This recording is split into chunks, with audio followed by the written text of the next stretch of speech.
तीर्थ।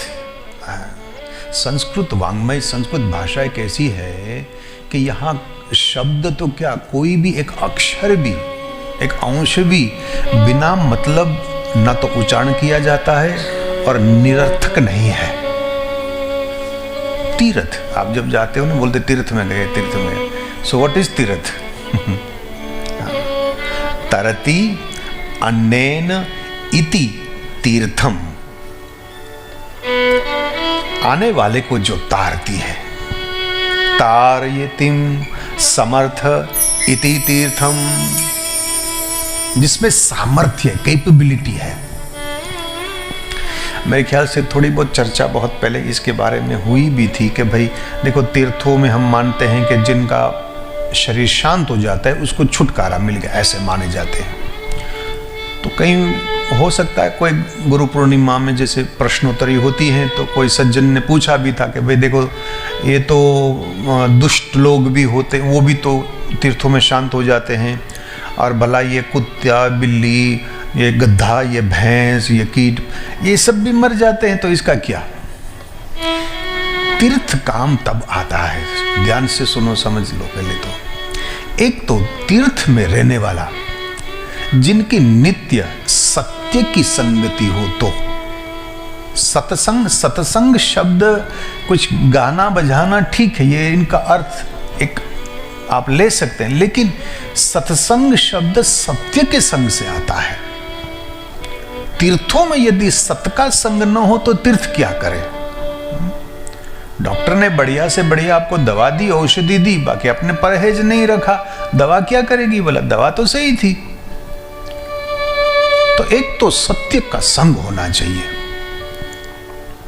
दूसरा साधु का संग होना चाहिए।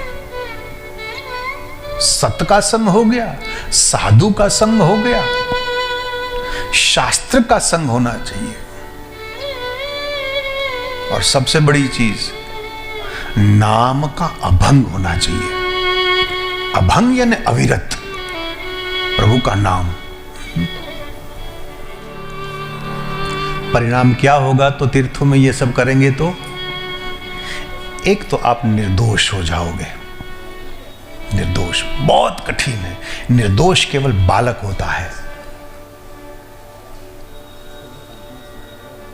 और बालक की वृत्ति यदि मानव में आ गई तो परमात्मा स्वयं कहे कि मैंने जो आपको बताया था ना, तीसरा पॉइंट था प्राप्ति का, तो प्राप्ति का पॉइंट पहुंचना कठिन नहीं है, निर्दोषता तो आ जाए तो। निर्मल जन मन सो मोहि भावा, मोहि कपट छल छिद्र न भावा। निर्दोष, परमात्मा स्वयं कहे मुझे ये निर्दोष पसंद है। मानस कपट करता है, छल कपट करता है। सर्वप्रथम ये घटना घटेगी। दूसरा, जब किसी की संगति ही नहीं करोगे तो आप निर्वैरी हो जाओगे। वैर तब होता है जब विचारधाराओं की टक्कर लगे।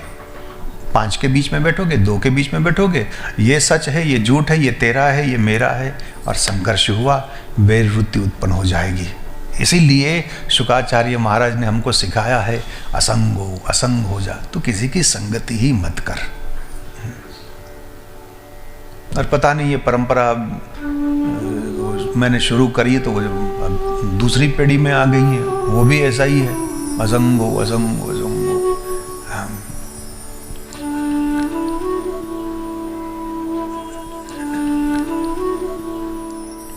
निर्वैरी हो जाओ तुम।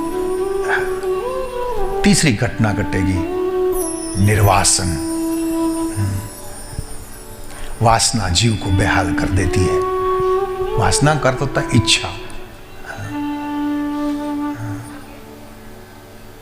सोने से पहले आप चाहे कहीं भी हो, किसी भी अवस्था में हो, परमात्मा से रोज प्रार्थना करना, जो मिला, जितना मिला, जहां मिला, जैसे भी मिला, मुझे तुमने दाता बहुत कुछ दिया है, तेरा शुक्र